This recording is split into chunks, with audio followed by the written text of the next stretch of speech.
Hare Krishna. Então a gente vai dar continuidade hoje ao estudo do Uddhava Gita e nós estamos então lendo do Srimad Bhagavatam, 11º canto, capítulo 7, verso 10. Então vamos ler juntos. Jnana Vijnana Samyuktam. Jnana Vijnana Samyukta. Todo mundo. Jnana Vijnana Samyuktam. Atma Bhuta Sharirinam. Atma Bhuta Sharirinam. Atmanubhavatustatmam. Atmanubhavatustatmam. De novo. Atmanubhavatustatmam. Tushtatma. Tushtatma. Mais uma vez. Atmanubhavatustatmam. Nantarayer vihanyasem. Então vamos lá. Jnana Vijnana Samyuktam. Atma Bhuta Sharirinam. Atmanubhavatustatmam. Nantarayer vihanyasem. Vê sozinho agora. Jnana Vijnana Samyukta. Atma Bhuta Sharirinam. Atmanubhavatustatma. Nantarayer vihanyasem. Jnana. Com conhecimento conclusivo dos Vedas. Vijnana. E compreensão prática do propósito do conhecimento. Samyuktaha. Plenamente dotado. Atma Bhutaha. Um objeto de afeição. Sharinam. Para todos os seres corporificados. A começar pelos grandes semideuses. Atmanubhava. Mediante percepção direta da alma. Tushta Atma. Tendo a mente satisfeita. Nunca. Antaraye. Por perturbações. Vihanyasem. Serás detido em teu progresso. Então repita comigo. Estando plenamente dotado. Com conhecimento conclusivo dos Vedas. E tendo compreendido na prática. O propósito último de tal conhecimento. Serás capaz de perceber o eu puro. E dessa maneira, tua mente ficará satisfeita. Nesse momento, serás querido por todos os seres vivos. Encabeçados pelos semideuses. E jamais serás importunado. Por alguma perturbação na vida. Estando plenamente dotado com conhecimento conclusivo dos Vedas e tendo compreendido na prática o propósito último de tal conhecimento, serás capaz de perceber o eu puro, e dessa maneira tua mente ficará satisfeita. Nesse momento serás querido por todos os seres vivos, encabeçados pelos semideuses, e jamais serás importunado por alguma perturbação na vida. É um verso bem bonito, né? E esse é um dos focos, né, do nosso caminho, uma coisa que Krishna fala no Bhagavad Gita também, que essa relação do conhecimento com a autorrealização e, por conseguinte, com o nosso bem-estar e a nossa situação toda de vida. Então tem um link direto do conhecimento sagrado como uma forma de você se iluminar e se iluminando, é claro, você se livrando de todo sofrimento e de toda infelicidade. Então, o que a gente está fazendo aqui, por exemplo, né, que é estudando essas palavras de Krishna, isso aqui é diretamente uma das práticas mais poderosas de autorrealização. Que é ouvir, que é aprender. E aqui Krishna fala, usa essa expressão Jnana Vijnana, essas duas palavras, Jnana e Vijnana. E a gente fala então disso. Jnana seria, a gente fala que Jnana é o conhecimento, tipo aquele que você consegue responder na prova, sabe? Então, se você começa a estudar o Bhagavad Gita e alguém pergunta assim, Leilani, você é o corpo ou você é uma alma eterna? O que você responde, Leilani? Então ela sabe responder.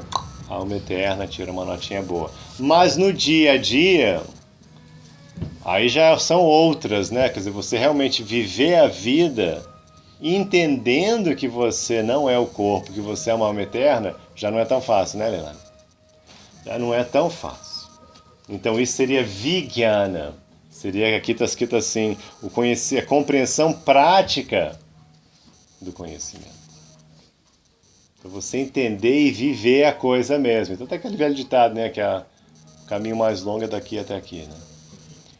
Então você entender e viver mesmo aquilo. Então nesse conhecimento a gente tem essa dificuldade, que a gente absorve facilmente conhecimento, né, certamente, né, com certa facilidade, você vai lendo, vai estudando, você vai entendendo que você não é alma, que você é um ser eterno, você vai conhecendo Deus, você vai conhecendo o controle dos sentidos, é melhor, é uma vida pura, tudo, rapidamente você entende isso e aceita. Aceita, acata, você fala sim, é isso aí, concordo, é isso que eu quero pra mim, é isso aí, tudo bem, legal.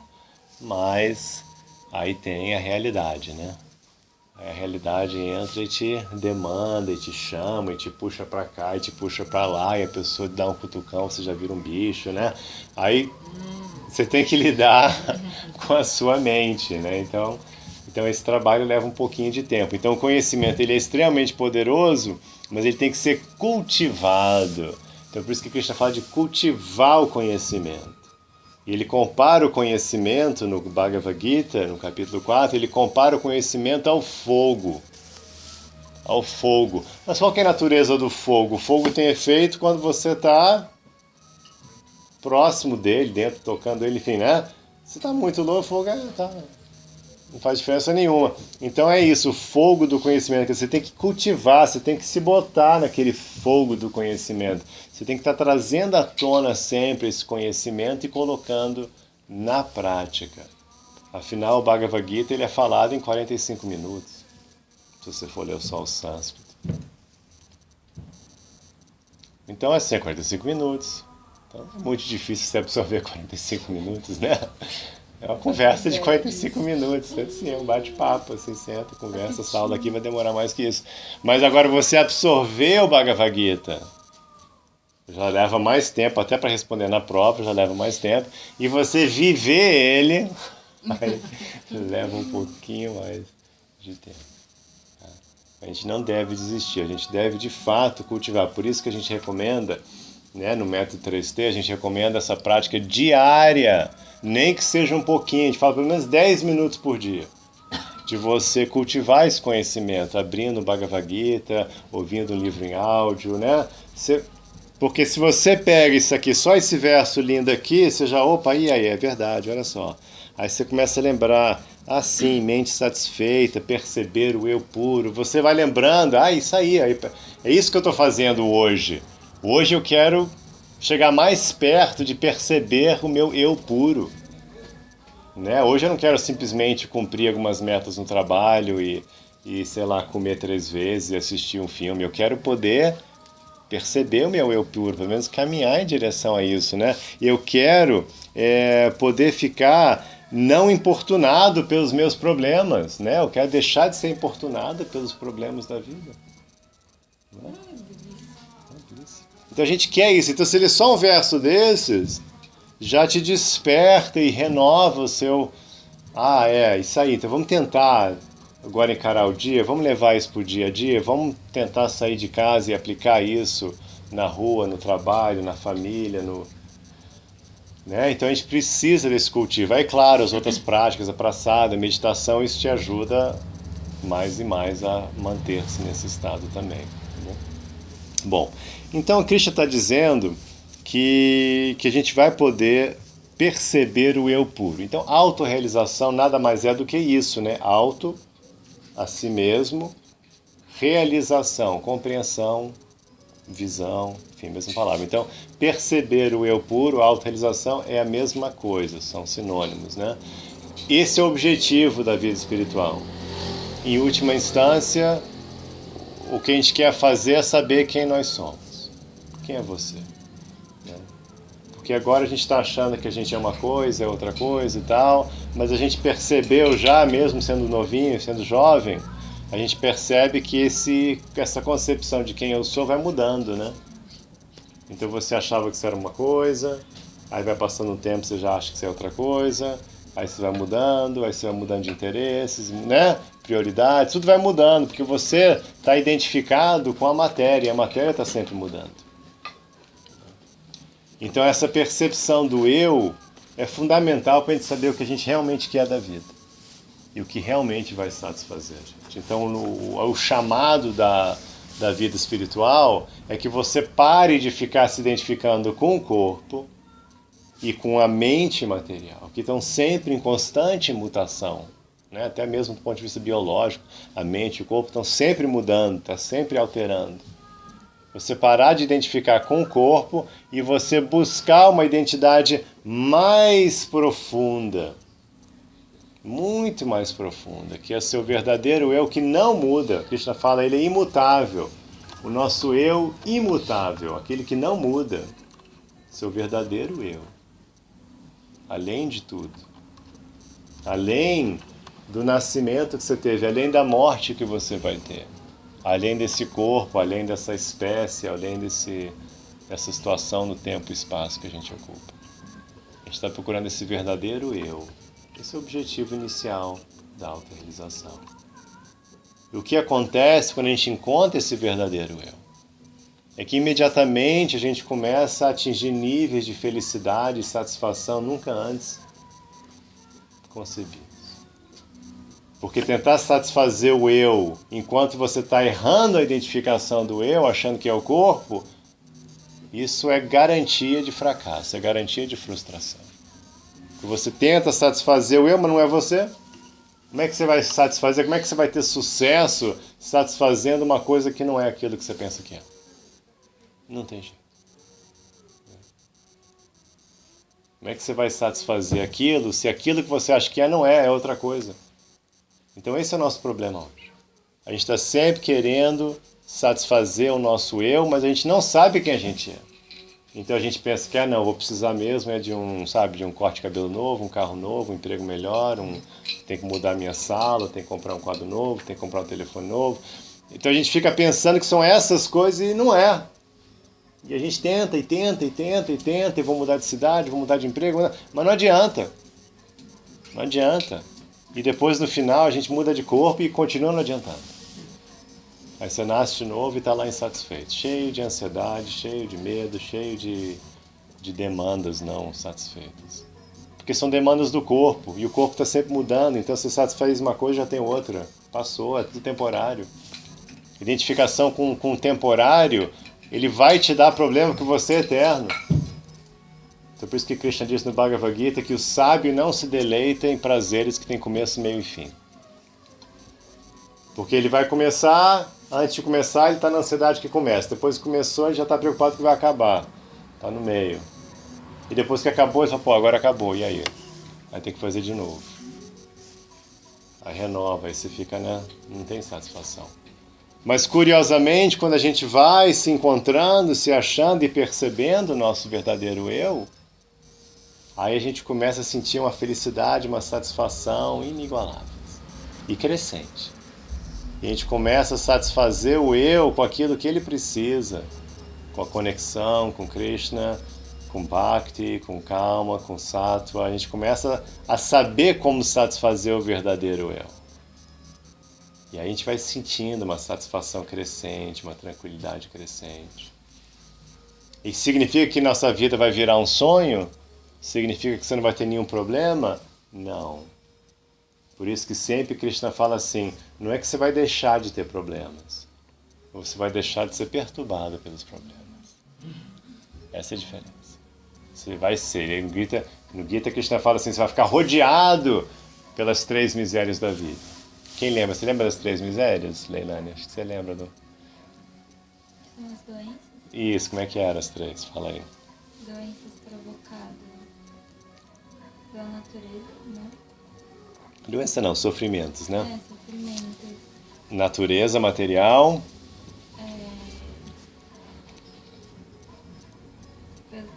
Ser humano mesmo. Quase. Então as 3, tem essa frase assim na cultura védica, as 3 misérias da vida são os problemas advindos da natureza, né, como esse calorzinho delicioso, né? Então esse é um tipo de miséria. Não é tão ruim assim. Adibodhika. Só relaxar, gente, só aceitar. Dica do povo do Brasil, ser ar-condicionado. É só virar um yogi que não tem problema. Fica da varanda tomando o arzinho que chega, né? Então, Adidevika, os problemas da natureza, assim, né?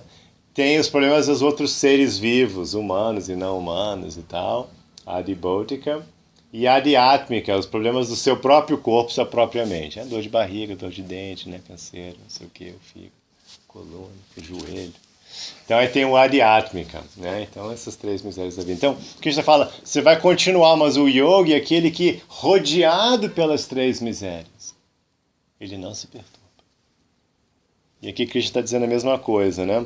Você jamais será importunado por alguma perturbação na vida. Não é que você não vai ter perturbação na vida, mas você não vai ser importunada por ela. Então isso vai acontecendo porque a gente vai entrando cada vez mais fundo, se encontrando, se achando, e nessa situação do seu profundo eu, o seu eu não tem nada a ver com a matéria. A alma transcendente, o seu verdadeiro eu transcendente, ele não é da matéria. Ele é de outra substância, por isso que nada aqui pode afetar o verdadeiro eu. O eu não precisa de nada daqui, dessa energia material. Então, por isso que o eu verdadeiro não se perturba com essa configuração, com outra configuração da realidade externa, porque ele não depende da realidade externa. E, pelo contrário, ele já está automaticamente feliz. Que a natureza do eu eterno é de bem-aventurança total. Que nós somos centelhas de Deus. Da mesma forma que Deus é Rama, a fonte da bem-aventurança, nós naturalmente somos compostos de bem-aventurança. Então, na medida que a alma vai se encontrando, vai tendo essa percepção do eu verdadeiro, você vai sentindo a sua natureza verdadeira de bem-aventurança eterna. E cada vez menos incomodado e chateado com a situação, né, externa, essas 3 misérias da vida. Cada vez menos, fica uma coisa cada vez... É como você, né, o oceano tá aquela coisa, e ondas, e pode estar até um furacão, tornado lá, mas se você for afundando, você não tem nem ideia, né? Você fica aí 50 metros debaixo da superfície do oceano, paz total, né? Não tem nada a ver com a situação lá, pode estar um furacão passando por cima. Vai 100 metros, 200 metros, 1 quilômetro, né? Você não vai nem saber de nada. Sim. Então, na conjuntura atual que a gente vive, cada um de nós aqui, a gente pode alcançar esse estado. Pode e deve. Chato. Mesmo cortando o cabelo, Lógico. comprando carro, terras, pode ser possível. Pode e deve, que aí que entra o ensinamento de Karma Yoga, que a gente estava falando ontem um pouquinho, que a gente vai ter que fazer essas coisas, a gente tem que ser prático, né? Arjuna queria não ser prático, Arjuna queria largar tudo, né, e virar um hippie aqui em Alto Paraíso, mas aí Krishna falou que ele não podia. Ele falou, não, você não pode ir para Alto Paraíso ainda, depois a gente vai fazer um paraíso para você lá, mas agora não. Alto não, porque eu tô viringado, né? Fica aqui. Então depois você vai ter o paraíso dos pandas, você vai lá. Mas agora não. Então assim, a gente tem que cumprir, que isso faz parte do avanço. Você simplesmente vai lidando com a vida de forma muito inteligente, muito tranquila. Entendeu? Você vai ter que fazer cirurgias e comprar casa e reformar e pintar e criar filho e pagar a filha e ir pro Banco do Brasil.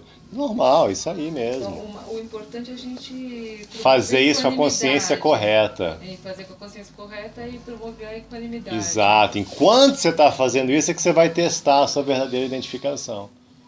Porque como alma você não precisa de nada, mas tampouco você precisa de não fazer nada. Entendeu? Por isso que Krishna fala assim no Bhagavad Gita. Ele fala assim, se você já é autorrealizado, você não tem nenhum dever. Mas se você já é autorrealizado, não tem porque você não cumprir todos os deveres. Então ele dá uma chave assim que não tem saída. Cara, mas eu sou tão avançado que eu não preciso fazer nada. Não, você é tão avançado, então por que não fazer? Você tem alguma razão para não fazer? Se tiver uma razão, já é uma razão mundana. Então você está enrolado de novo. Então a melhor coisa é você fazer o que você tem que fazer, mas com a consciência profunda, com mente e inteligência fixas em Krishna. E daí você vai pela vida e vai encarando o que a vida joga para você, joelhos, né? Pode ser um emprego bom, pode ser uma situação financeira difícil, e você vai encarando. Cada alma que aparece na nossa frente, se você parar um pouquinho e respirar, ela tem um ensinamento. Nossa, tá reclamando da vida, tá falando isso, tá falando aquilo, tá falando demais. Nossa, tá brava, tá irritada. Aí você só observa aquilo. Quando você vê, já passou, a pessoa até já acalmou. É. Você não fica debatendo com aquilo, você não fica dialogando, mesmo que em silêncio, com aquilo. Você só observa, sabe? Expressão, tudo. Vamos ver, passa. Isso aí, muito bem. Vamos ler o significado? Então, significado pelos seguidores de sua divina graça, C. Bhaktivedanta Swami Prabhupada. Significado.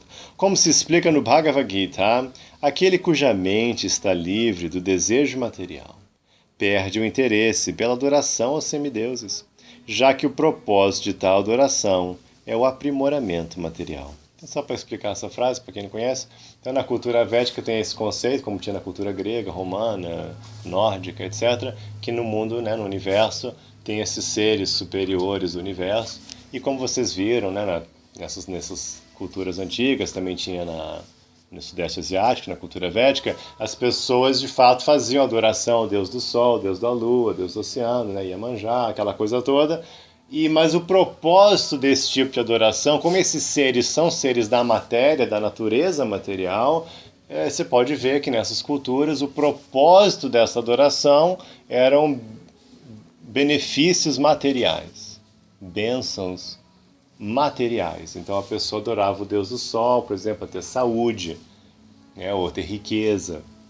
Aí o outro podia adorar a deusa Durga para ter bons filhos e não sei o que, e por aí, e assim por diante, tudo que você pode imaginar. E adorava o Deus da chuva para ter uma boa plantação, enfim, sempre com esses objetivos assim materiais.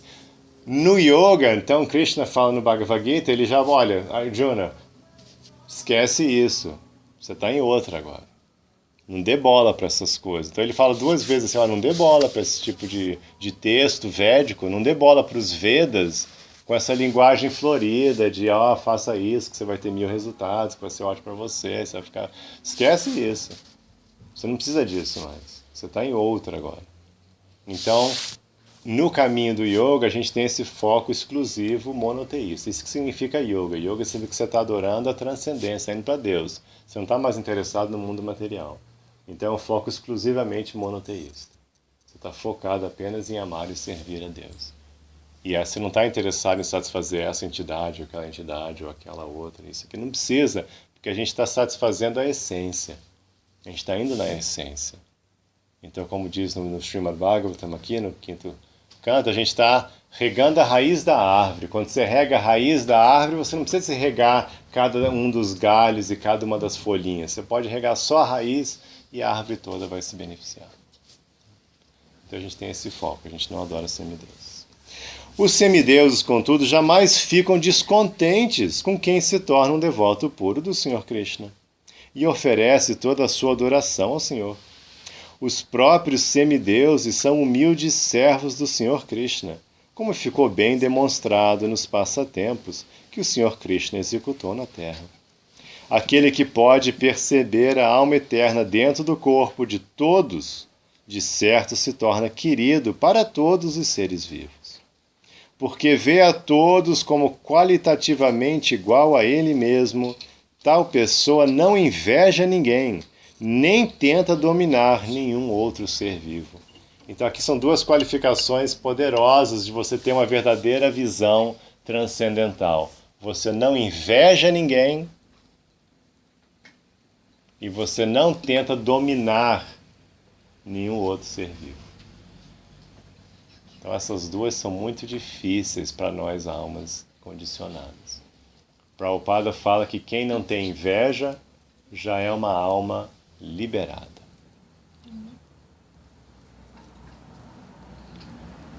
Aí a gente pensa, mas eu não tenho inveja. Né? Deve ser uma alma liberada já, então. Né? A gente às vezes pensa assim, né? Mas para um pouquinho e assim, é um ponto simples. Se você tem qualquer desejo material, você tem inveja. Só isso. Porque se você tem qualquer desejo material, você pode ter certeza que alguém já tem essa coisa que você deseja. E você não tem. E você não vai ficar tranquilo com isso. No fundo, você vai ficar, pô, eu queria ter esse negócio. Por que ela tem e eu não tenho? Tem jeito. É natureza da mente mesmo. Você quer uma coisa e outra pessoa tem e você não tem? Opa. Como é assim? Por que eu não tenho? A gente fica com inveja. Então essa inveja a gente tem que procurar. A gente tem que procurar esses e todos os outros demôniozinhos que a gente tem dentro da gente. A gente tem que cutucar e procurar. Porque imagina você passar a vida achando que você não tem inveja, né? É muita tolice, né? É muita, né? É muita autoenganação. Então a gente tem que sair dessa fase de autoenganação, a gente tem que procurar mesmo, com vontade, com sinceridade. E quando escuta um verso desse, falar assim, será que eu tenho inveja? Peraí, vamos ver. E quando achar, não precisa chorar, né? É. Resolver. É, mas pelo menos aceitar, né? É que nem aquela coisa do Alcoólatras Anônimos. A primeira coisa que você faz é chegar lá na frente de todo mundo e falar, eu sou alcoólatra, né? Primeira coisa, você tem que assumir, senão não vai resolver. Então a gente tem que assumir, eu sou invejoso. Fala, Jerusa. Ah, não consegue, né? E não dominar outro ser vivo. É, porque isso é a segunda propensão material básica nossa, de ser o senhor da natureza material. Então a gente tem essa qualidade que é de Deus, mas como a gente é parcelinha de Deus, a gente também quer ser Deus. Então a ilusão material toda é a gente querer ser Deus e a gente querer ser o senhor da realidade, da natureza material que envolve as outras pessoas à nossa volta. Então a gente tem essa tendência a assenhorar-se das coisas. Então a gente quer ser o senhor. Né? A gente quer ter controle das coisas e das pessoas à nossa volta. Tipo, você quer ter as coisas, né? Você quer que as coisas sejam do seu jeito e que as pessoas ajam de certa forma a satisfazer os seus propósitos. Né? Elas não vão contra os seus propósitos. É isso. E quando você encontra alguém, a pessoa materialmente inclinada, ela quer aquela pessoa trabalhando para ela. Ela quer manipular aquela pessoa, mesmo que inconscientemente, mas ela quer manipular a pessoa para satisfazer os desejos dela. Aí de novo, mas eu não faço isso. Eu não tenho nada disso. Eu nunca fiz isso. Então a gente tem que parar e olha no espelho assim, será? Você não faz mesmo? Não é, Lívia? Você faz? Um pouquinho. Acho que temos filhos são totalmente dominadores e manipuladores. Mas é pro melhor. É pro melhor. Ok, vamos lá. Estando livre da inveja e sendo um bem-querente de todos, essa alma autorrealizada é naturalmente querida de todos. Como se afirma na canção em homenagem aos 6 Goswamis, Dhira Dhira Jana Priyo Priya Karo Nirmatsaro Pujitao. Ok, verso 11. Eu vou ler o seguinte, vamos ler a tradução juntos.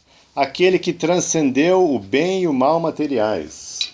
Aquele que transcendeu o bem e o mal materiais. Automaticamente age de acordo Automaticamente age de acordo com os preceitos religiosos com os preceitos religiosos e evita as atividades proibidas. e evita as atividades proibidas. A pessoa autorrealizada faz isto espontaneamente, tal qual uma criança inocente, Qual uma criança inocente, e não por estar pensando não por estar pensando em termos de bem e mal materiais. em termos de bem e mal materiais. Eu vou repetir. Aquele que transcendeu o bem e o mal materiais automaticamente age de acordo com os preceitos religiosos e evita as atividades proibidas. A pessoa autorrealizada faz isto espontaneamente, tal qual uma criança inocente, e não por estar pensando em termos de bem e mal materiais. Então, Krishna está dando continuidade aqui, quem vai lembrar, a um papo que a gente teve na aula passada, e duas aulas atrás, retrasada, onde Krishna está abordando um tema bem interessante nesse capítulo sobre ir além do conceito de bem e mal materiais. Então, primeiro ele falou assim, olha, essa coisa de bem e mal material, isso não existe. Isso também faz parte do processo ilusório. Se você ficar preso nesse conceito, você não está transcendendo a realidade material. Então, como assim, Krishna? Como assim, né? Então ele está explicando aqui um pouco mais que o conceito de bem e mal material ainda é um assunto do mundo material. O que é certo, o que é errado. Mas nem por isso, claro que uma alma, uma pessoa santa, uma alma autorrealizada, ela também não vai sair por aí cometendo crimes e todo tipo de barbaridade, sei lá, né? As ações proibidas. Ele não vai sair por aí tacando terror. Pelo contrário, uma pessoa autorrealizada vai naturalmente agir de forma que seria como se estivesse seguindo o caminho do bem material. A diferença é que ele não está pensando nisso. Ele não está pensando nas regras. Ele não está agindo de forma piedosa ou correta ou nobre por um cálculo material, por ter pensado o que é certo e o que é errado. Não, é melhor eu fazer isso porque isso é certo. Você está entendendo? É uma coisa natural.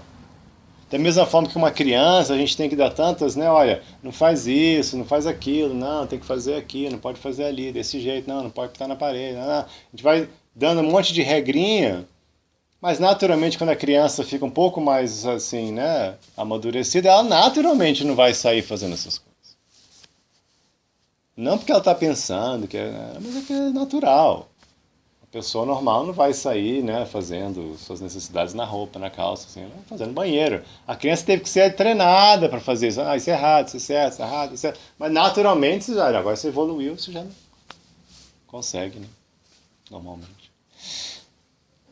E assim, e assim por diante, outras atividades também. Então a ideia é essa, que você tem um momento, tem uma fase do nosso desenvolvimento que a gente tem que ter a humildade de ver e se controlar e se policiar.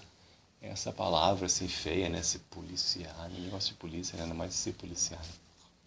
Mas tem essa, né, esse autocontrole, essa necessidade de você...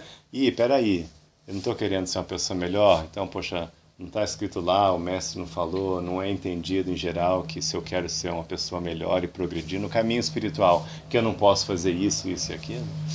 Então, vou me reprimir um pouquinho. As pessoas às vezes falam assim, não, mas isso não é natural. Você fala isso, Lívia? Não, minha mãe fala. Isso não é natural. Você tem que ir aí, você fica à vontade. Você é muito radical. Isso, é muito radical. Por que você não mata um animal e come ele? Qual é o problema? Tortura é um negócio, qual a dificuldade? Qual o problema de torturar ele a vida inteira e matar ele? Isso é radical demais você parar de fazer isso. Né? Por que você não vai se intoxicar? É perfeitamente normal. Por que você não vai matar as células do seu cérebro e ficar mais confuso? Deixa de ser louco, né? Não é assim?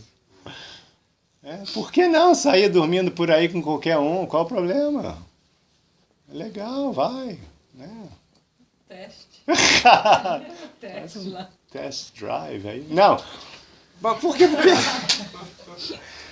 Porque não é mesmo, é porque é muito louco, né? Então quando você começa a se iluminar, então no começo você pode ter até uma fase assim que você precisa de um pouco de policiamento, mas depois você chega ao nível e fala, claro que não, mas Deus do céu, é lógico que eu não vou fazer isso. É lógico que eu não vou, para satisfazer minha língua, participar de um holocausto. Lógico que eu não vou. Para que diabos? Para que eu vou participar de uma coisa horrível dessa, destruindo o planeta, que fez maldade, que sofreu, o bicho lá estava chorando? Para que eu vou participar disso? Sabe que é gostosinho, mas tem outra coisa gostosinha que não precisa disso, né? Nossa, uma batata goranga está resolvido, né? Enfim, tem tanta coisa boa, por que eu vou participar daquela matança horrível lá? Então você se toca disso. Então chega um nível que tem uma fase que você não vou fazer porque, né, estou querendo mudar. Mas depois tem a fase que não, você faz naturalmente. Você simplesmente não quer participar daquele tipo de atividade. Então tem uma fase, as pessoas, cada um está no seu nível de avanço. Tem as pessoas que ela tem que se controlar para não fazer maldade para o outro. Ela tem que se policiar, porque naturalmente ela faria maldade. Ela roubaria, bateria em alguém, ela enganaria, vai mentir. Ela teria essa tendência natural, mas ela tem um momento da evolução dela que ela fala, não vou fazer mais isso. Não posso mais ficar batendo nas pessoas. Não posso mais ficar roubando. Não posso mais ficar mentindo. Não é? Ela tem... E depois, mais pra frente, ela fala assim, nossa, que horror, como é que eu fazia essas coisas antes? Inimaginável. Como é que eu participava dessas coisas? Né? Então tem histórias bonitas. A gente vê, tem as histórias bacanas. Os evangélicos, eles têm Tem histórias bonitas assim, né? Que eles pegam as pessoas que estavam lá em gangues, né? Aí a pessoa vai, graças à igreja e o apoio, aí ele fica todo certinho, legal, né? E, poxa, aí ele vai falando, não, como é que você faz isso? A gente não pode participar. Aí ele ajuda as pessoas, olha, eu era que nem você, né? Mas sai da gangue, não é legal. É legal, né? Então eles têm essa experiência. Enfim, a gente tem. Até no movimento Hare Krishna também tem. A ayahuasca, né? Ela tira um monte de gente de um vício pesado. Eu já vi. Gente entrando aqui em Alto Paraíso doidão de heroína. Fez ayahuasca e ficou 1 ano em tratamento. Foi embora para a Suíça. Que legal, né? Alterado. É. Não, a gente tem muitos casos assim bacanas. Tem vários caminhos, né? Mas aí fica a critério. Mas então é isso. Então assim, entendeu? Esse ponto. Então assim, aí chega esse momento que você não vai querer mesmo, é natural. E você vai entender porque quando a gente lê assim, preceitos religiosos, atividades proibidas, já começa a disparar um monte de sirene, né? Pelo amor de Deus, o que é isso, né? Que papo é esse, né? Que papo é esse de preceitos religiosos e ações proibidas? Ah, não. Comigo não tem essas coisas, não. Eu sou uma alma livre. Eu sou alma livre, eu vou seguindo o fluxo da vida. Regra de uma Então não é comigo esse negócio. Eu vou no fluxo, né? Parece horrível, né? Mas não é, porque, claro, se a regra é tipo, não, você tem que segurar 3 vezes, dar a volta. Não, esse tipo de regra a gente não gosta. Mas esses preceitos básicos de tipo, ahimsa, não cometer violência, não mentir, não roubar. Sabe, esses preceitos não são invenção de um bando de gente chata assim que está querendo também que você fique infeliz. São coisas óbvias, são coisas básicas da existência e que trazem um resultado incrível de bem-estar. Então essas recomendações que você vai encontrar, elas não são um truque assim de sábios antigos para arruinar a sua vida. Elas são dicas valiosíssimas de como você ter uma vida boa e ser feliz e tranquilo. Muito mais feliz que você seria se você não estivesse seguindo essas recomendações. Então, no começo, a gente não entende isso. A gente tem uma dificuldade, a gente tem uma barreira. Porque, pô, que é isso? Não, peraí, isso não faz sentido. E a gente quer... Não. Mas quando você tenta, você tem um resultado. Como a gente está falando hoje. É que nem vegetarianismo. Eu adorava comer carne, não sei o quê. Então, assim, é uma resistência. Mas quando você faz, você se sente bem. Funciona. Funciona. Tem umas coisas que levam mais tempo. Por exemplo, não mentir. Talvez não mentir, você vai ter que ter mais pureza de coração para ver como é horrível mentir. Talvez assim esteja num estágio que você não faz diferença nenhuma. Mas com o avanço, você vai sentir que, nossa, mentir é um treco enorme aqui para mim agora. Se eu tiver que mentir, nossa, se eu mentir, vai perturbar tudo aqui dentro, vai sujar tudo, é que nem chegar aqui e jogar um balde de esgoto aqui na minha sala, sabe? Vai ser uma bagunça geral, uma mentira. Mas se você está num nível assim, então, que você está mentindo o dia inteiro, de repente você não vai perceber isso imediatamente. Mas com o tempo, a gente separou e as coisas foram se limpando, aí você já não tolera mais isso. Ira. Tem uma fase da vida que a pessoa acha a ira legal. Ah, eu fiquei com raiva, eu meti um murro na mesa, aí o cara ficou lá, estremeceu, ele deixou eu passar. Não é? Ele não queria dar, mas aí eu fiquei com raiva, eu berrei lá, e o cara mudou. Meu poder. Né? A gente viaja nisso, né? Ira. Mas chega um momento também do seu avanço que você, nossa, quando você fica um pouquinho irado, você, pá, que lixo tóxico, sabe? Você se sente contaminado mesmo, você se sente assim, nossa, estragou o dia, estragou o meu dia, não quero nem, sabe? Eu tô falando do resultado, pra mim estragou o dia.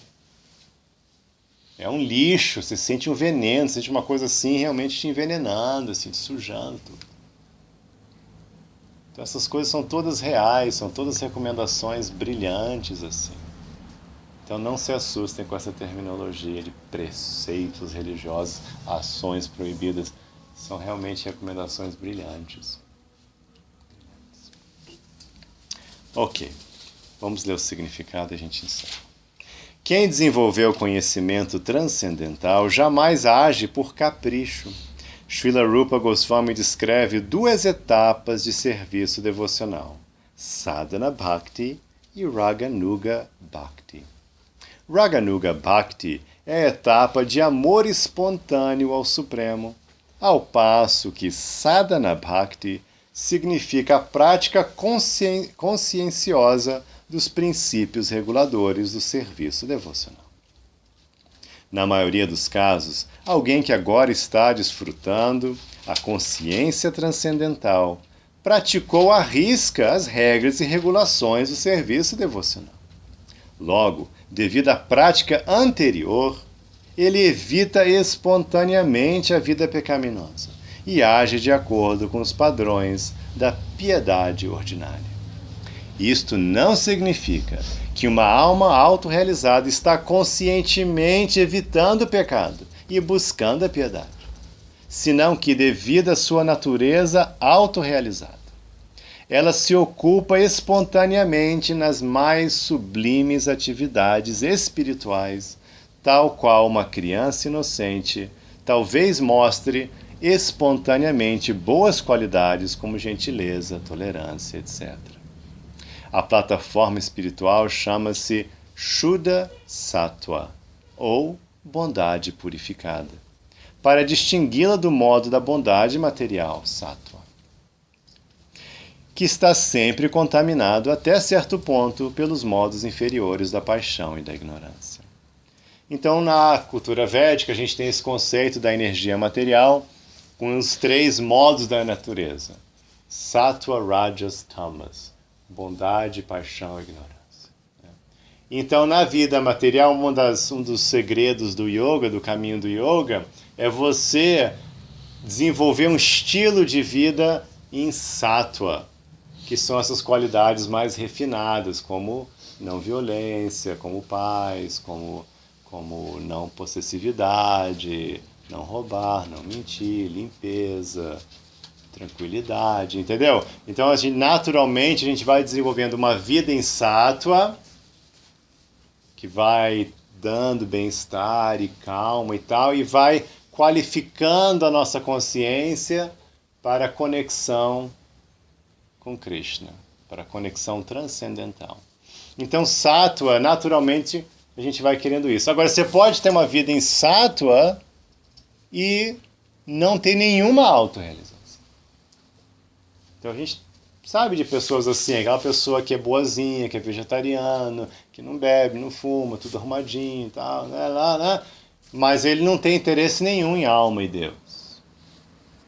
Então não basta só Sattva, a gente quer cultivar Sattva como um estilo de vida, vai ser o nosso parâmetro para escolher, para as nossas escolhas de vida no dia a dia, mas aí a gente quer pegar Sattva e fazer a conexão, por isso que é Shuddha Sattva.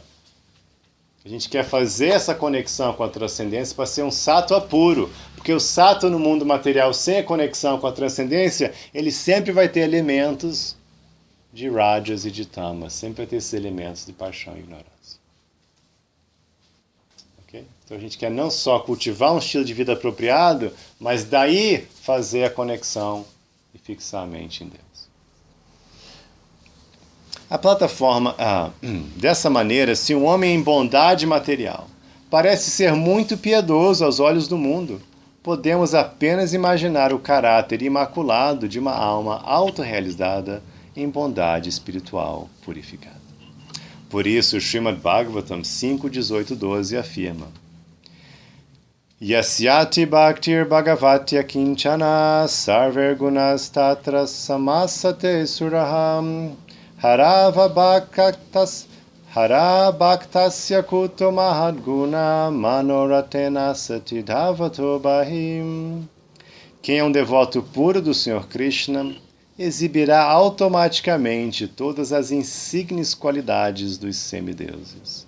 Tal manifestação de pureza é espontânea, como se explica neste verso.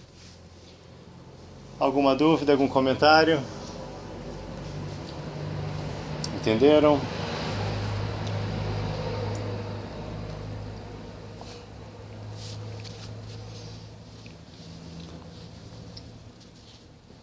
Entendeu tudo, cara? Sim. Você acha que todas essas fases que a gente falou agora, de pessoas que cometem violência, que não se importam com nada, ou com coisas que incomodam os outros, é uma fase necessária? Todo mundo vai ter que passar o dia? Não, não é necessária. A gente vai rebaixando até onde você vai rebaixando, entendeu? Mas necessário certamente não é, porque é uma doença. Como você falar que é necessário ficar doente para ter um corpo saudável. Não é. Bom, você pode ficar doente, pode ficar muito doente, né? Pode ficar super doente. Mas isso não é necessário para ser saudável. Mas a gente está aqui há muito tempo, a gente já passou por tudo, então é muito provável que a gente esteja passando por isso ou já passou, né?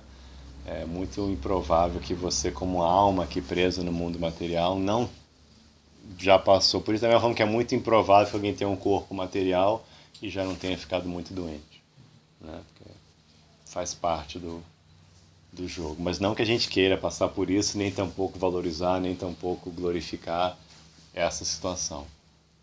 A gente deve tentar realmente evitá-la e ajudar as pessoas a evitarem ela o máximo possível. A questão de maus hábitos é uma coisa kármica também, né? Porque às vezes a pessoa nasce numa família assim, bondosa, piedosa, não sei mais o quê. Aí tem aquele chamado ovelha negra da família, né? Que é totalmente fora do que normalmente é. Como eu falei recentemente naquele meu vídeo, cada um carrega a sua cruz, né? Então a gente nasce mesmo com... Cada um nasce com a sua bagagem, né? E tem bagagens e tem bagagens, né? Tem pessoas que nascem com bagagens bem pesadas, né? Com vícios fortes, enfim, com tendências a fazer maldade.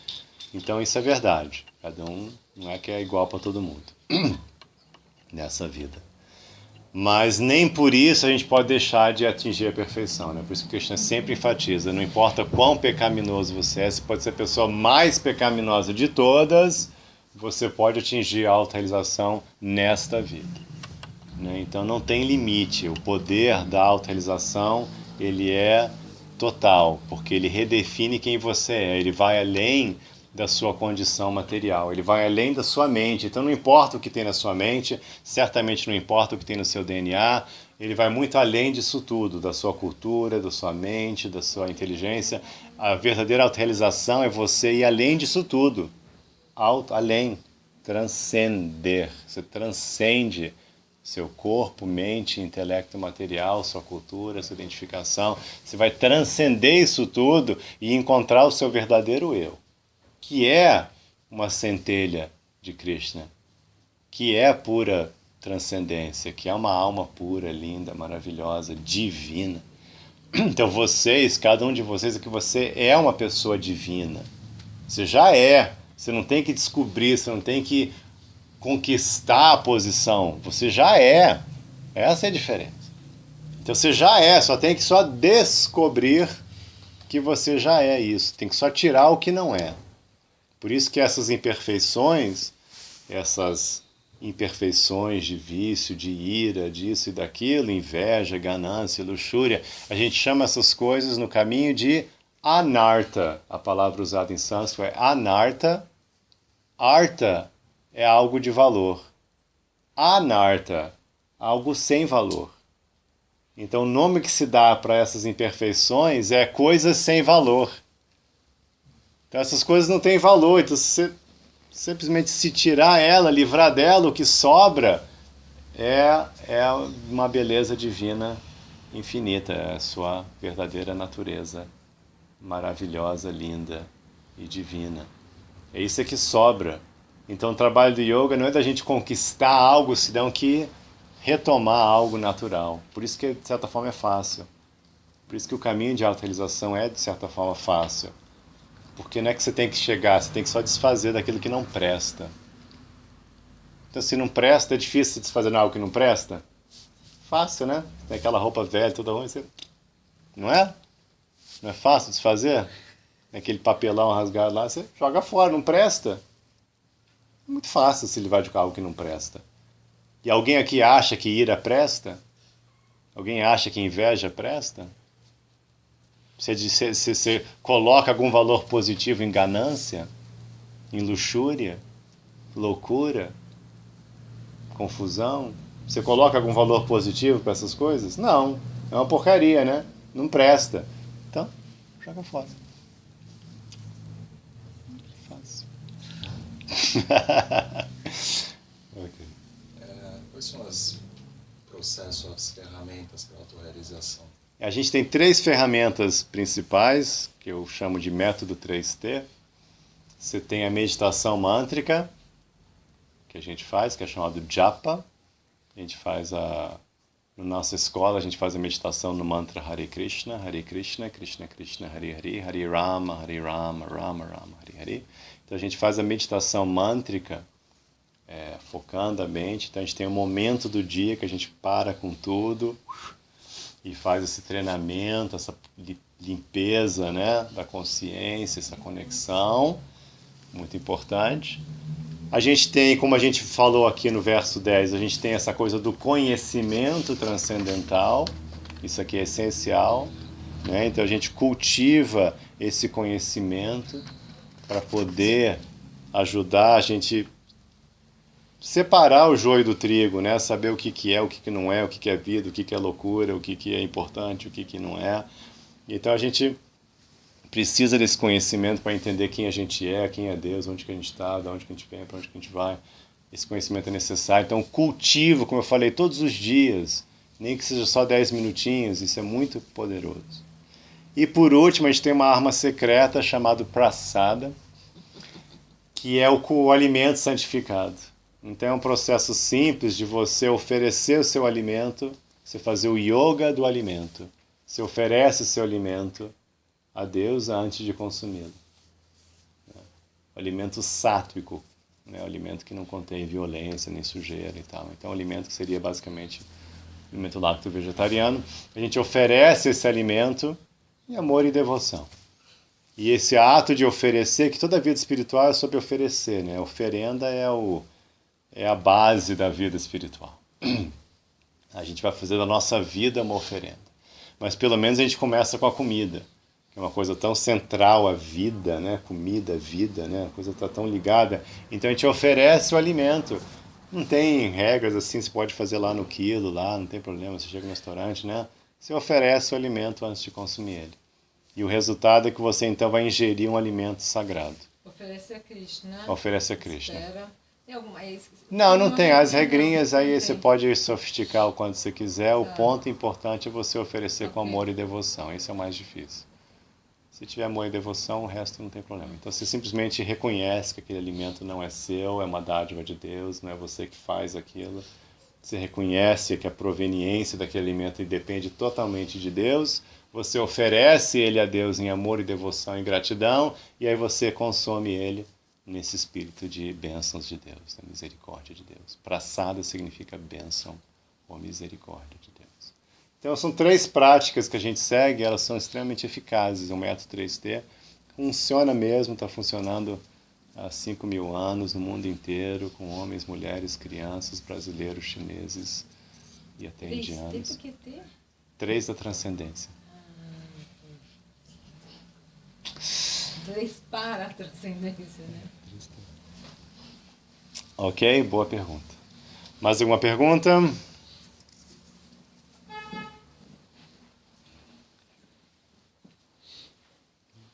Então, muito obrigado por você ter paciência. Hare Krishna, Srila Prabhupada Ki Jai.